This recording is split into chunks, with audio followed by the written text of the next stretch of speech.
hace un tiempo atrás me dijeron qué capacidad de hacer preguntas que tenés. Y a partir de ahí, o sea, me asombra tu capacidad de hacer preguntas. Pero por eso me dijeron preguntón, pero me dijeron de esa manera así como muy académica, ¿viste? Es asombrosa la capacidad de hacer preguntas que tenés. Y empecé una encuesta por mis conocidos y el 99,9% con un margen de error del 0,1% me dijo sí, y a veces rozás la impertinencia más. O sea, esa cosa de no darme cuenta de algunas cuestiones hace que, bueno, pregunte y no tome en cuenta algunos contextos. Y me estuve preguntando por qué tanto elefantito en pósters, en estados, en fotos de perfil. ¿A qué elefantito me refiero? Me refiero a Ganesha. Y me puse a averiguar, porque obviamente yo soy un ignorante total hindú del panteón hindú de deidades, y vos sabés que averiguando, me encontré que una vez Parvati, diosa de la montaña, de la fuerza telúrica, de lo que nace y también lo que destruye, con el barro de su propio cuerpo, con sudor, con ungüentos, con tierra viva, modeló a su hijo de vivo aliento y le dio una orden: guarda mi puerta, que nadie pase, y se retiró a bañarse. Poco después, Shiva, su marido, llegó y quiso entrar. Y el niño, que estaba en la puerta, lo detuvo. Shiva no toleró la resistencia y le cercenó la cabeza de un solo golpe. Estos dioses que por ahí no soportan que les digan no. Cuando Parvati emergió del baño y vio el cuerpo de su hijo, no lloró, gritó, no pidiendo consuelo, sino pidiendo justicia. Devuélvemelo y que sea mejor. Obviamente, Shiva, desesperado, envió a sus sirvientes a buscar la primera cabeza que encontraran. Regresaron con la de un elefante. Así nació Ganesha, no por designio divino, sino por ira, por urgencia y por reparación forzada. No es un dios perfecto, es un dios reparado: el cuerpo de un niño, la cabeza de un elefante, una identidad compuesta. Y eso, ese origen heterogéneo, violento, improvisado, es lo que lo hace insoportable para la espiritualidad contemporánea, para el marketing espiritual. Hoy Ganesha cuelga de cuellos, preside estantes minimalistas, ilumina altares de cristal, el snob lo pone en una mesita y lo acompaña con sus fotos de perfil e historias, porque ser espiritual hinduista hoy paga. Y así se gana, y así se pesca alguna que otra incauta. Ese Ganesha viene con una etiqueta que dice bendecido y una hojita de instrucciones. Colóquelo mirando al este, repita el mantra 108 veces, visualícese abundante, visualice abundancia. Hoy Ganesha es un amuleto, y cuando lo enuncio como amuleto de esa manera, me refiero a la categoría que lo reducen los mercaderes del bienestar, en contraste de lo que ese dios implica para hinduistas verdaderamente convencidos, practicantes de una fe verdadera. Se lo ha convertido en una especie de app de productividad espiritual, donde lo sagrado se reduce a un protocolo de resultados. Para medir la distancia entre ese objeto decorativo y el dios real, hay que adentrarse en los Puranas. Son textos hindúes en sánscrito, que son libros sagrados no al estilo de la Biblia, en un solo libro, sino relatos, mezcla mito, mezcla filosofía, mezcla historia, y son varios libros. De los que podemos rescatar el Ganesha Purana y el Mugdala Purana, que no son manuales de autoayuda, ojo, como tampoco es la Biblia, como tampoco lo es el Corán.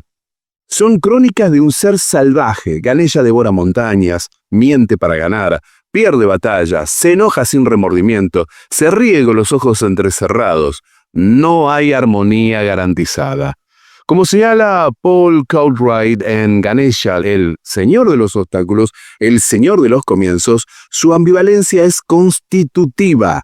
No es el Dios que elimina los obstáculos, sino Él es el obstáculo, pero también, paradójicamente, es la superación de ese obstáculo. La palabra en sánscrito es vighna, no solo obstáculo, sino interrupción, interferencia, lo que detiene el flujo esperado. Ganesha no allana el camino, te obliga a ver que nunca hubo camino. Ahora, claro, la espiritualidad light esa que se vende en retiros con catering vegano y playlist de Spotify titulado Sacred Vibes, no refiere al vejna, refiere al vibe, una jerga del marketing emocional que reduce lo trascendente a una sensación, un clima, una onda vive. Invocan a Ganesha para alinear las vibraciones, los chakras, como si fuera una especie de técnico de la antena cósmica, aunque Ganesha, el Ganesha de los Puranas, el Ganesha real, no ajusta frecuencia, rompe antenas.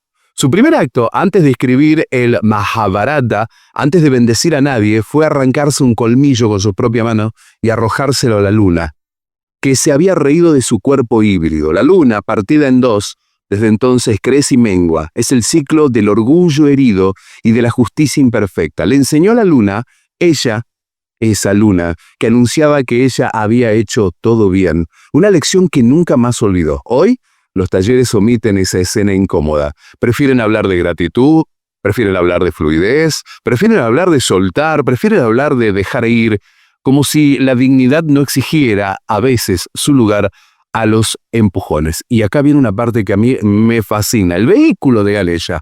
¿Ganesha en qué llega? ¿En un caballo? No. ¿En un águila? No. ¿En un dragón? No. Ganesha llega en música, una rata. No un símbolo abstracto, sino el roedor real, el que vive en las grietas, el que roe lo prohibido, el que se alimenta de lo descartado. Ganesha no monta sobre lo noble, sino sobre lo marginal. Me voy a tomar una licencia narrativa y espero no ganarme la adversión de algunos oyentes, sobre todo los del ámbito académico.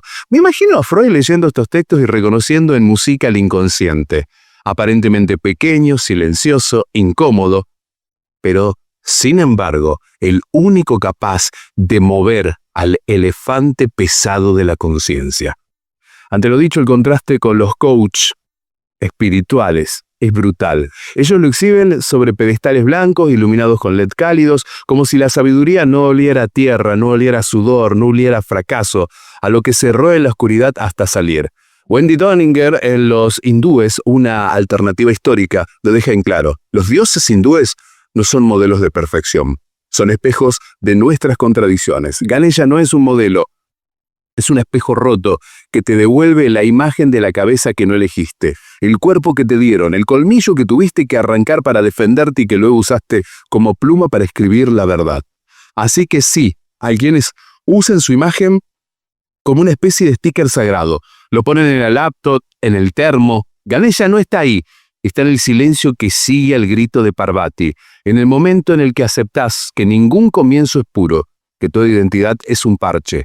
Toda sabiduría nace de un orden, de aceptar que no fuiste elegido. No te va a ayudar a facturar más, no te va a traer el cliente ideal, no te va a alinear con la supuesta abundancia universal.